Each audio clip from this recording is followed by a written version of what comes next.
hands just to turn on.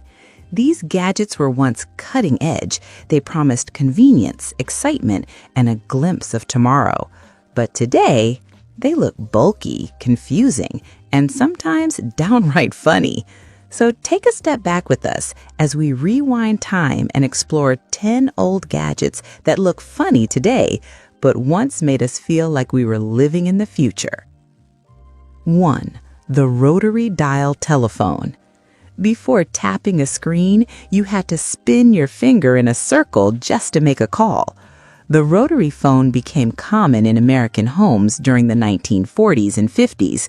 It was solid, heavy, and built to last forever. Every number made a clicking sound as the dial slowly spun back. Calling someone took patience and strong fingers. But as push-button phones arrived in the 1960s, speed won, and eventually smartphones made rotary phones a charming relic. Today, it feels funny that calling someone once took this much effort. 2. Portable cassette player, Walkman. Music didn't stream, it clicked, hissed, and rewound. When the Walkman arrived in the late 1970s, it changed everything. For the first time, music was personal and portable. But it came with rules. Don't shake it, don't let the tape tangle, and always carry extra batteries. As CDs and digital files took over, cassette players faded away. Now it's funny to remember when skipping a song meant fast-forwarding and guessing. 3. The VHS video recorder. Movie night once meant rewinding. VHS players dominated living rooms from the late 70s through the 90s.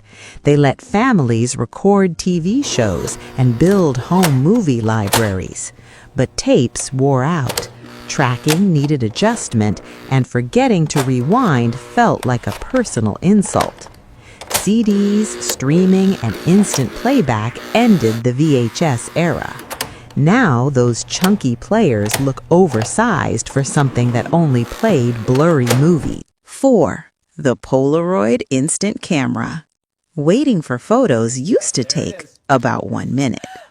Polaroid cameras became popular in the 1960s. They made magic happen right before your eyes. You'd shake the photo, watch it slowly appear, and hope it turned out okay. But film was expensive and mistakes were permanent. Digital cameras and phones made instant photography easier and cheaper. Now it's funny how bulky these cameras were, yet how magical they still feel. Number 5. The overhead projector. Before PowerPoint, there was plastic film. Overhead projectors ruled classrooms and offices for decades. Teachers wrote on clear sheets while fans hummed loudly underneath. The machine got hot, bulbs burned out, and someone always blocked the screen. Digital projectors and smartboards made them obsolete. Now they look like science experiments rather than teaching tools. 6. The typewriter. Typing once meant noise.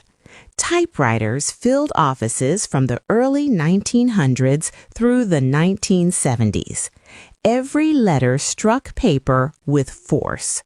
Mistakes weren't deleted, they were corrected with white tape. And your fingers worked hard for every page. Computers replaced them with silent efficiency. Now, typewriters seem loud, heavy, and oddly charming. 7. The answering machine. Before voicemail, you waited for the beep. Answering machines became popular in the 1980s. They recorded messages on tiny cassette tapes. You had to rewind to hear them, and sometimes someone talked too long. Smartphones made them unnecessary. Now it feels funny that missing a call once required a whole machine. 8. The pager. Being reachable used to mean numbers only. Pagers became popular in the 1980s and 90s, especially for doctors. They buzzed and showed a phone number. That was it. No text, no reply. Cell phones replaced them completely. Now, pagers feel like half a conversation. 9. The home intercom system. Calling someone in your house once meant calling the house. Intercom systems became popular in mid-century suburban homes. Parents could talk to kids without yelling, but the sound was fuzzy and buttons often broke. Smartphones made them unnecessary. Now it's funny how complicated simple communication once was. 10. Brick freedom. Early cell phones in the 1980s were massive. They were heavy, expensive, and mostly used in cars. But they represented freedom. You could call from anywhere. As technology shrank, brick phones disappeared. Now they look more like movie props than phones. These gadgets may look funny now, but they carried us forward. They taught us patience, they sparked excitement, and for their time, they were perfect. Because someday, even what we use today will look just as strange. Thanks for rewinding with us, and we'll see you in the past. Imagine waking up on Christmas morning and seeing your tree glowing with real flames, not electric lights. Or reaching into your stocking and pulling out actual coal, not as a joke, but as punishment. Christmas feels cozy and harmless today, but it wasn't always that way. In the past, the holiday was riskier, stranger, and sometimes downright dangerous. Some traditions weren't just quirky, they sparked fires, poisoned homes, or vanished because the world itself changed. Here are 10 Christmas traditions that once defined the holiday and then completely disappeared. Stick around until the end because one of these didn't fade away due to fashion or taste. Nature itself wiped it out. 1. The aluminum Christmas tree, when Christmas went full space age. For a brief moment between 1959 and the mid-1960s, aluminum Christmas trees were everywhere. Made popular by the Evergleam Company, these trees weren't trying to look natural at all. They featured a wooden center pole with thin aluminum branches slotted into drilled holes. Because metal and electricity don't mix, string lights were off the table. Instead, families used a rotating color wheel that cast red, blue, green, and amber light across the tree. The effect was flashy, futuristic, and very Jetsons. They were marketed as clean, modern, and needle-free, the Christmas tree of tomorrow. Then, in 1965, a Charlie Brown Christmas aired. The aluminum tree became a symbol of empty commercialism, and almost overnight, America turned on them. By the late 1960s, they were gone. 2. Roasting chestnuts on an open fire, a tradition lost to catastrophe. That famous lyric about chestnuts roasting on an open fire? Most Americans have never actually seen it happen. In the late 1800s, the American chestnut tree made up 1 out of every 4 trees in the eastern United States. During winter, street vendors sold roasted chestnuts on city corners for a nickel. Then, in 1904, a fungal disease called chestnut blight arrived. Within 40 years, nearly 4 billion trees were destroyed. The species was essentially erased, and with it, the tradition. The song survived. The chestnuts did not. 3. The Sears Wish Book, Christmas Dreams in Catalog Form. For generations of kids, Christmas didn't start with decorations. It started with the Sears Wish Book. First published in 1933, this massive catalog arrived every fall and instantly became sacred. Kids circled toys, dog-eared pages, and planned their entire Christmas morning months in advance.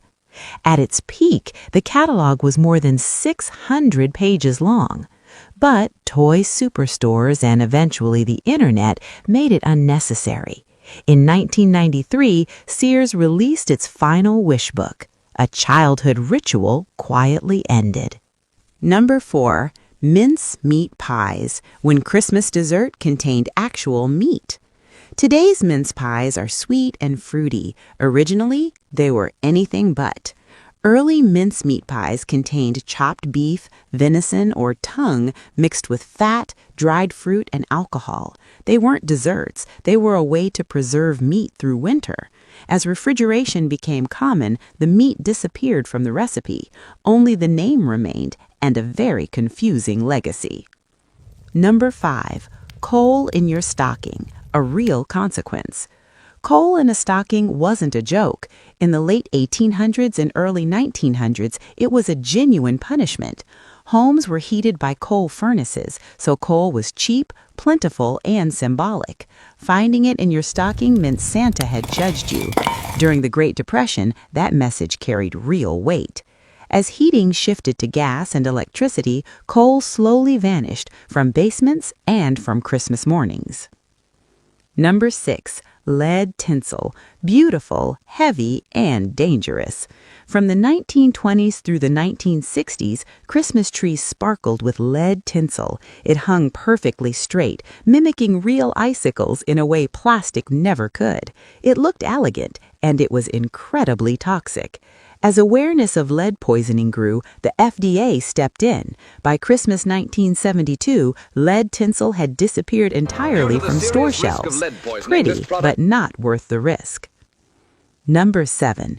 Real candles on Christmas trees, a holiday fire hazard. Before electric lights, trees were decorated with candles clipped directly to the branches. The glow was warm and magical and extremely dangerous. Families kept buckets of water and sand nearby. Trees were lit for no more than 15 or 20 minutes at a time. Once electric lights became affordable in the 1920s, candlelit trees slowly faded into history, and house fires dropped with them. Department store window displays. Christmas as a public event. From the late 1800s through the 1980s, Christmas meant a trip downtown. Department stores transformed their windows into elaborate animated scenes, telling stories like A Christmas Carol or The Night Before Christmas. Families dressed up just to walk past them. As malls replaced city centers and online shopping took over, the tradition faded, surviving only in a few iconic flagship stores today. 9. Oyster stew on Christmas Eve, a forgotten feast. Oyster stew was once a Christmas Eve staple, especially in the Midwest. Irish Catholic immigrants avoided meat on Christmas Eve, and oysters were an affordable substitute. Cold winter temperatures made December the safest time to ship oysters inland before refrigeration. As technology improved and traditions relaxed, oyster stew slowly slipped away from the holiday table. 10. Popcorn and cranberry garlands, handmade Christmas. Before store-bought ornaments, families decorated trees by hand.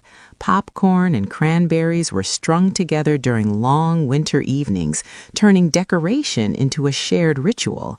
It was time-consuming, messy, and deeply personal. Mass-produced decorations in the 1950s made it unnecessary. While some still do it for nostalgia, it's no longer a central tradition.